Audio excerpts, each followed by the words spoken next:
Қазақстанда жеке бизнес пен мемлекеттің әрекеттестігі қарқын алып келеді. Бүгінде мемлекеттік органдар 102 жобаны кәсіпкерлермен ортақтасып жүзеге асырып жатыр.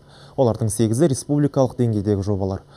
Бұл туралы бүгін орталық коммуникациялар қызметінде айтылды. Қазақстандық мемлекеттік жекеменшік серіктестіктің орталығының басқарма төрағасы Азамат Ойнаров жүйедегі жұмыстарды дамытуға арналған жол картасын әзірлеу наурыз айында аяқталатынын хабарлады.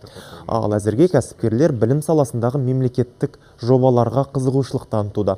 Түзету мекемесін салып, сол арқылы табыс табуды жоспарлап отырғандар да бар көрінеді. Шымкент қаласының маңында 1500 адамға арналған түзету мекемесі салыну көзделуде.